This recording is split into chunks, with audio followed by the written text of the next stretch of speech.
Hey everybody, and welcome back to the Lucky Dog Podcast. This is your host, Elias Roush. Today with me is Elias Roush, the synth. I'm just kidding. um, Trying to bring a little bit of energy to this one because we have it's a late night over here on the East Coast, and I've been trying to catch up on the last couple episodes of Humans. Season 2, episodes 2. Um, so basically, these last few episodes of Humans since the first one have been pretty stellar. I'd say that they've probably hired some new writers. They've bumped up the production budget. The cinematography is definitely better. Camera angles are a little bit more creative. The kids aren't really. I know. I didn't think they were annoying or anything at the beginning, but they're just a lot more fleshed out, and they're actually funny. There was a couple of sweet burns, I think, in there in some of these episodes that were cracking me up. We'll get to them as we break down a couple of these episodes. I don't want to go too in depth on this one because there's other podcasts I can go scene by scene and whatnot. I just kind of want to talk about the general outlook about how each of the episodes have formed. But essentially, episode 2 starts off with the Laura saying that she won't represent Niska, but she's supported by Joe 100%. I'd say there's a lot of dialogue that happens between expository dialogue that happens between Niska and Maddie, and it really depends on if you need that kind of expository dialogue just kind of spoon fed to you. But the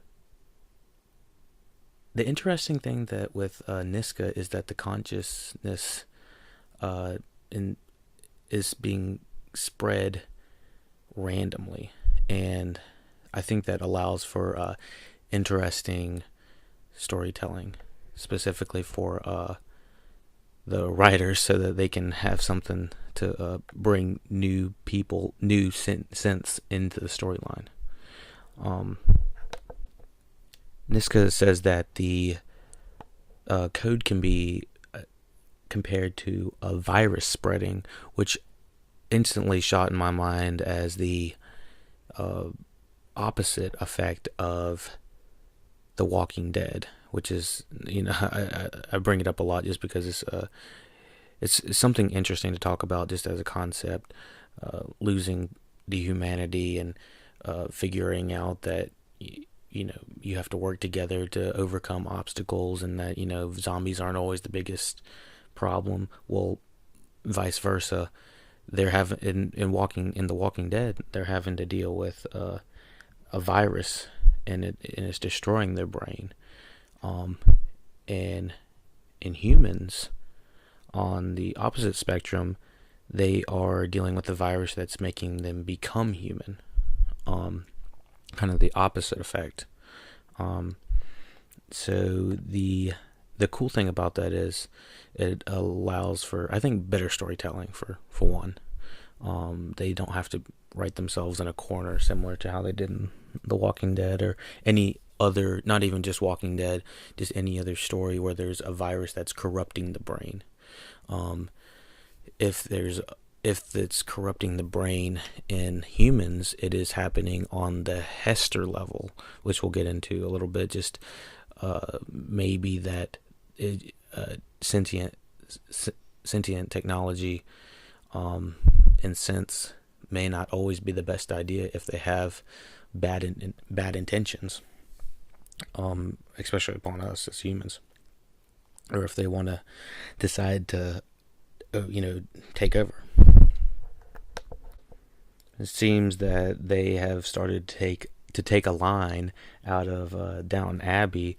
If anyone's ever watched Downton Abbey, you'll know that having someone listen to a couple of people talk from the other side, the other room, is listening in is just so extremely common. It happens almost every other episode on Downton Abbey, and so they have Laura doing that while Maddie and Niska are talking. So I just thought that was it's an easy way to get some drama stirred and knowledge going from one party to another, or information. I thought that it was a great title placement again. The title placement leads into the detectives, and once again, just the way it's formed, how it looks like it's thought out, like they know where their camera was going to be before they shot it, how they have their hands on the carpet, and it's kind of pulling out as they're talking, and you find out that they had a rug factory or trying to find a rug for their place, or at least his place, I believe. But I thought they looked cute. They look like a cute couple. The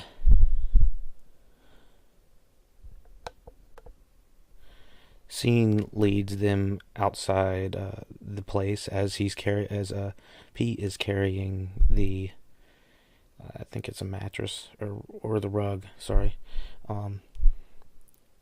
struggling clearly, and he looks over and he sees that the other synth is putting it in their car flawlessly, easily, and he's kind of looking at his girlfriend like, it wouldn't be a big challenge for her to do that, and it's yet he still is putting the rug in the back. So it's chivalry's not dead, so it's all good. Pete is representing for the good guys out there, even if they've got robotic girlfriends. And I would say that maybe Karen should offer to help just a little bit. I mean, it's not like it's struggling for her. I mean, and she obviously asked, so if he's struggling, I mean, she can tell. She can read his face. I mean, I could tell. We continue as Maddie looks over a couple of synth consciousness searching related bar feeds or whatever it's called. She's searching for Dr. Hurt online, and he comes up. I think she finds a little bit of information about him, and this leads us to Carrie Ann Moss, which I believe she is communicating with her AI technology, the neural net, which I didn't realize in the beginning was the old AI technology, and apparently the synths are the new AI technology.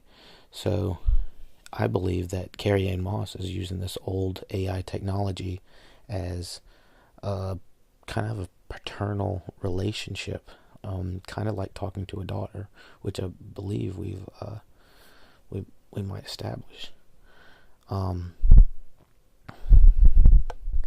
Douche Bigelow is having a Go game. I've never even heard of this game, but apparently it's something really smart people play. Go, with a million different ways to play or whatever with stones. He decides to play with Carrie Ann Moss because that's essentially what they're always doing. They're playing a metaphorical game of Go or chess or whatever game you want to call it. The main premise of this conversation is that the fact that when Carrie Ann Moss looks at the synth, they die. They don't come back. I don't understand that at all. They can't be rebuilt or something like that. Is there some, like, what happened there? That doesn't make sense to me. In this scene, we find out that Carrie Ann Moss obviously has some dark backgrounds, and I think that I completely zoned out what this guy's name was. We'll just keep on calling him Douche Bigelow. he clearly is picking up cues that she's been through some shit in the back. You just she just shows it in her expression and how she talks. I mean, she's kind of, I don't know. I don't know why he would ever say you've never had anything. Why? Well, she would. They're both generalizing. I think she says either you never had anything bad happen to you, and he says that we need facts to help us remind us of our own insignificance. It's like, what is this guy's deal? This guy just thinks he's just too school for cool, and she basically schools him in his own game, and hits him with those ominous tones straight into asking her. He says that he'll hook her up with another AI technology like Artie. Smash cut to Hester torturing, or we'll call him Walking Dead governor guy. Hester, by the way, I also call AKA Amy Adams, AKA Amy Adams with green eyes from Arrival. I don't know. Does anyone think she looks like Amy Adams at all? Because I'm only seeing that. I don't see anyone. I don't see Hester. I just see crazy synth 80 Amy Adams. So there's a part of this next scene that was disturbing a little bit, just from a AI futuristic standpoint. Like, what are we gonna do with AI technology that enjoys torturing us? Like, that's some fucked up shit. Like I'm pretty sure Hester is enjoying torturing this guy, and so that's just, you can't be doing that. So they tell Niska that she has to prove her consciousness or she's dead. Well, honestly, it sounds like either she proves her consciousness to become a human individual, or try it as a human, and then maybe go to prison for life anyway, or she gets taken down as a robot and then just dismantled and killed anyways. It really doesn't sound like either way is good for her. So proving consciousness is the key in this scenario. So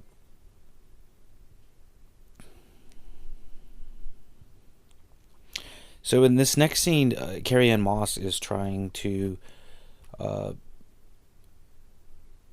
upload V into a synth, and it was interesting how it happened. I mean, they kind of played you for a second, and then all of a sudden it was like, blah, blah, blah, and then it looked like he was choking on some Smurfs or something like that. But it looked like the bot was experiencing pain, and I was curious if V was experiencing the pain, because it sounds like there's like some sort of sigh of relief kind of coming from V, as if she was feeling threatened by trying to be uploaded into it. In the next scene, we hop on over to Anita, and this is where we learn that Ed has an old buddy named Danny, I believe, and he formerly used to work for Ed, but what Ed explains is that these synths work 7 times harder than you at 1/5 the pay, and are more pleasant to look at. Well, I mean, that's triple done deals in most people's opinion, but when it comes to people always would like to be saving money, and having people work harder and having something nice to look at, I guess, is ideal. But it seems wrong, is what it seems like. I don't really know. I guess it's just because she is AI. I don't know how better to explain it, but he's not looking at her like a real individual yet. or at all. Um, Basically, uh, Anita hears the entire thing, and I thought it was pretty interesting. The talk about being what was the term called, anthropic discrimination. Um, I thought that was an interesting term for Danny to use. I'm not sure if that guy would be using that. These guys would be talking about anthropic discrimination over anything. I don't know. They just don't. It just seems too broy to be doing any of this kind of stuff, and I don't know. Um, so continuing on, the the interesting part from the next scene featuring Anita and Ed's mom. Um, Anita comes conscious for his mother, which I thought I kind of saw it happening. Like it's kind of a cliche thing having the sick individual able to see all the super, the things that normal people can't see around them. She's obviously, I don't think she realizes that she is a synth at all. Um, so it was it was a really good scene, I thought, for Anita, especially not Anita, Jenna Chan, the actress, which by the way is going to be featured in the Marvel superhero cinematic universe, which is going to be pretty interesting. I thought the next scene was really funny with Anita, or I keep calling it Anita, Mia, whatever, Gemma, whatever her name is. We're gonna keep with Anita. She's typing upside down while without even looking at the keyboard, which probably a robot could do. I mean, why wouldn't they? They wouldn't need to see anything. I don't even know why they use their eyes anyway, uh, for half the things they do. Um, but she essentially hacks into the system and approves a loan that Ed, Ed desperately needs, and it it it it was, I thought it was just cleverly done, something smooth and funny like that. I don't know. I guess you got to be careful so you don't get hacked by other synths.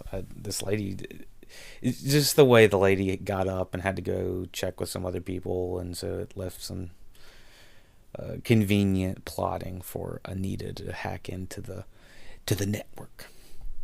Um, Nishka is essentially explaining to Laura that all of all of the AIs are about to be woken up, so you better be ready, son. You better bring the heat. um, but it looks like, I don't know. Laura's definitely become much more of an interesting character in this season. Just seeing her in these more formal settings, uh, just having her interact with uh, Nishka seems to be just a little bit more interesting than Mia, just because I guess the only thing they had going in the first season was uh, Mia was essentially raped by her husband, um, and it didn't have an interesting quality to it like the second season does. Uh, so the the intensity that it had with the individuals pulling Niska out of the van, and having everyone just kind of stand around her, that just kind of really brings attention to how strong she really is, and how weak everyone else is in comparison. The the next scene hops over to Maddie, all in a natty ass, musty ass, grody ass synth field. It looks like a land field for synths. And she's talking to this guy. And as soon as she got here, I immediately knew who she was looking for.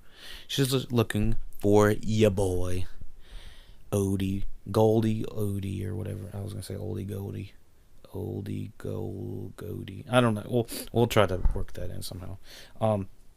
Is uh Um, so I immediately knew that Maddie was going to find Odie right here. No surprise. I'm really glad to see our boy back. Um, Hopping on over to Maddie's sibling, her brother. Why do I always forget his name? I don't know if Toby. I think. Sorry, Toby. I don't know. He's Toby might be getting a little being just a slight bully. Just he might be bullied just a little bit, just a wee bit. I don't know.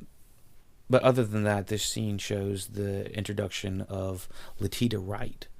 Um, yes, I did say that Letitia Wright from the Black Panther, and right here we find out that there are humans that are acting like robots, and those are called synthes.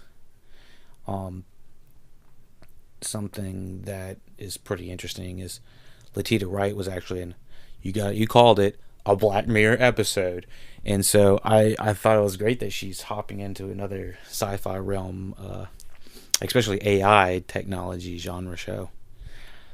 She's wonderful, and obviously Toby is definitely feeling her, um, which kind of does make me want to see like a regular person like Joe the father act like a robot, or see how it acts. It's funny to see how these the robots are acting like robots normally always, and they're kind of becoming more human, but now there's humans that are trying to become more robot, and there's just so many interesting I say interesting too much. There's so many fascinating perspectives that you can take in this world, and it doesn't seem to be a dead end. There's just more and more that you're learning about the individuals, which I think again serves to a better plotting perspective in the future for all the characters, specifically the family, so that we have different perspectives on synths going forward.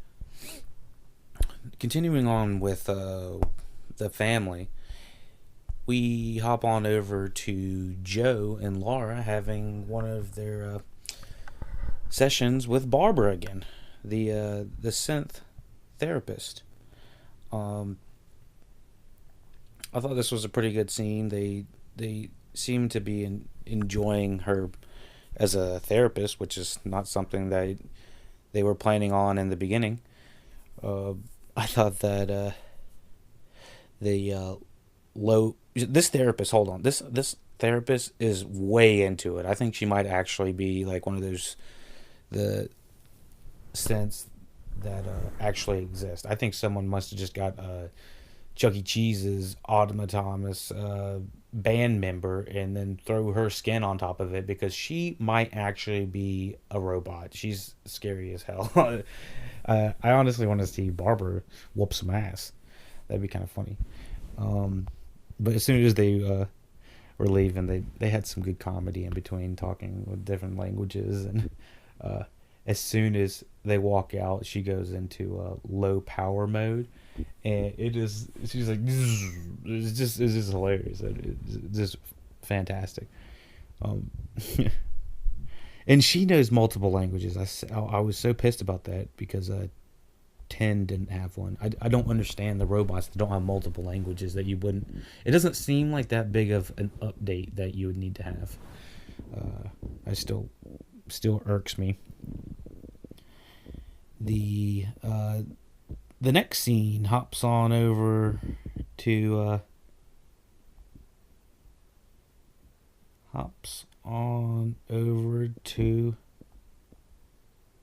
Odie. Our boy's back. And that was some great dialogue. When Joe walks in, the Toby says, he says, "Get a job, Dad." Oh, and I was cracking up. um,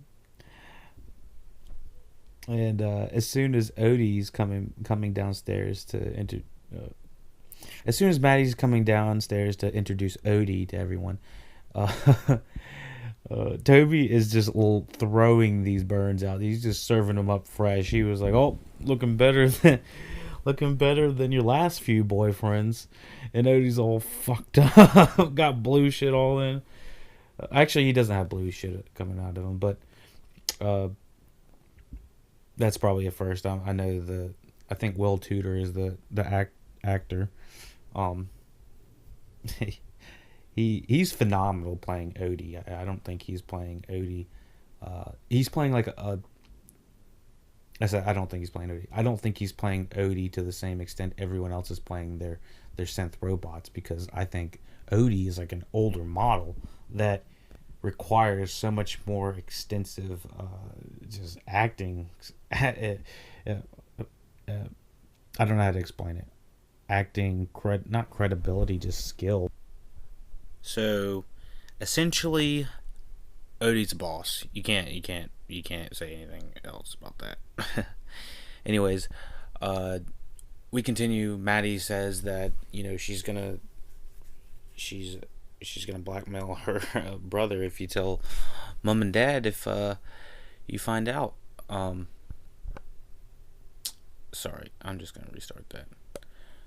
So basically, Maddie outsmarts her mom and tells her so and so to go look at the hard drive, and she goes and grabs the hard drive, and then her brother catches her grabbing the hard drive. So it was pretty funny, the little dialogue they had right there. I kind of wish Toby wasn't being such a mouth breather, but I mean, what can you say? The family's been written so much better. So the Douche Bigelow walks in the room and basically says, "Carrie Ann Moss, you're wasting all my materials and stuff. What are you going to do? Are you going to bring me some goods?"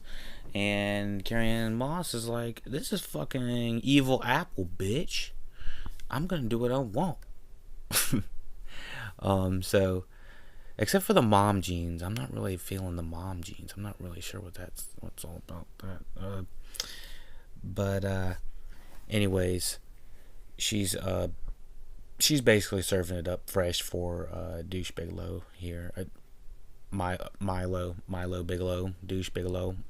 The scary thing about this next scene is that, or about this same scene, is that Milo is saying that essentially, imagine Apple, every product that comes out, people go crazy about it. They say each product changes the world. But imagine if Apple dropped something so big that it just changed the way, the paradigm shift that we are living in. It's just a complete change. The the the things he's talking about are probably not that great for us as a culture. We'll see what he's talking about, but apparently he doesn't want this just for the money. He doesn't want this technology just for the money. But I mean, when is it ever not just about them? I mean, it's mostly about money and power in most of these situations, and so we'll see where this guy goes. I mean, we'll continue. The sex scene between the Joe and Laura was pretty funny. I think he said something about not with my back, and I died laughing. I was like, oh goodness. So we hop on down to the next scene with Anita serving up some freshness, and she's also caught by Ed when he finds out about the fraud that she committed, I guess, while doing the computer hack. So she's showing shame, and I was like, you need to stop showing so much shame. And he's over here asking if she's had something done to her or whatnot, and she's showing a lot a lot of emotion and expression, and eventually she's accidentally hurt, and she feels pain, and he flips the fuck out. He basically says, "Get that out of here." And so his emotion can be described as one as two things. Um is he confused? I mean, he's definitely confused. That's definitely for sure. But why did he get angry? Would you not be more interested that your robot's not acting like a robot instead of that? Um, it just seemed a little bit odd that the first thing you would tell your robot to do is get out, unless you thought it was a person acting like a robot. Um, but I mean, he saw the blue. He saw the blue. So it's really up to you what you decide. Um, the the next scene shows.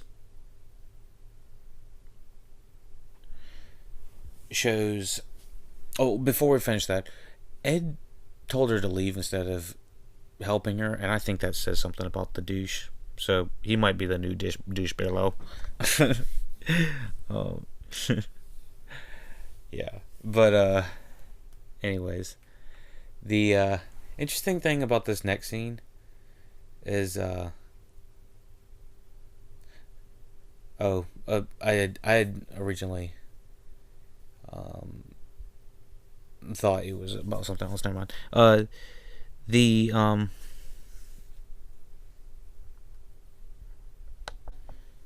next scene with Anita and Leo is really interesting, just because they talk about trying to raise sense and stuff like that, and how they've barely lived themselves. So how are they going to teach ones themselves? So it raises interesting questions uh, about you know information and stuff like that. You would think that they would be able to just pass information, I don't know, wirelessly or something like that, but um, I guess it doesn't express how they would feel through emotion or something like that. I guess you can't send emotion via Bluetooth. But we also see evil Adams trying to divert the ants and show pure evil dominance as she does. Um, Smash cut to Pete and Karen uh, going about their wine again. I, I I just feel like something about this wine. I don't know. You got to be careful with how much of this wine you got to have. Um, but Pete evidently doesn't care, and neither does she. She got plenty of bags. uh, uh, so they right here they talk about an expensive synth being stolen. I believe it was it was said that it was about $100,000, and so they said that's high for the latest one. So it's pretty interesting that these scents they cost about as much as cars do, which I guess is probably about right. Um, so continuing, make sure you charge your iPhone, you charge your iWatch, you charge your girlfriend. uh, I don't know. That's stupid. I'll probably cut that. uh, um. So right here it finishes up. She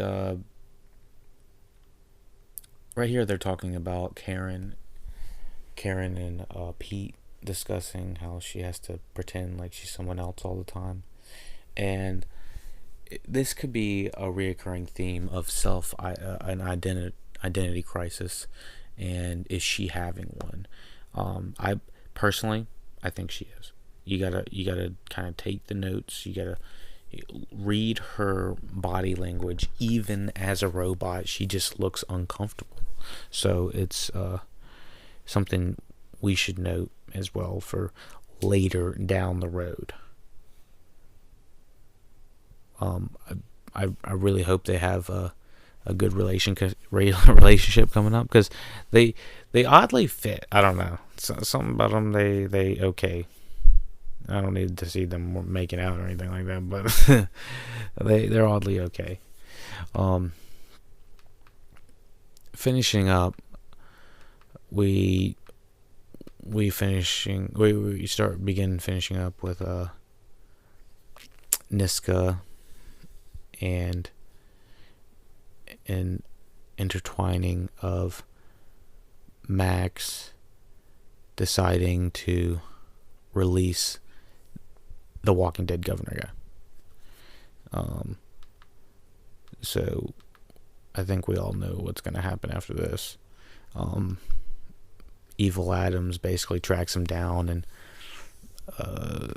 decides to eliminate the threat. It was hard to watch. It was not an easy one to watch at all. The level of intensity, just brutal. She was serving it up. But anyways, this ends the episode. Everyone be sure to like, share, subscribe. Check out our full podcast library on YouTube, and we'll have a roundup of the entire Humans cast. Humans season 2 will be coming up sometime next week. We appreciate it. Have a good one. Take it easy.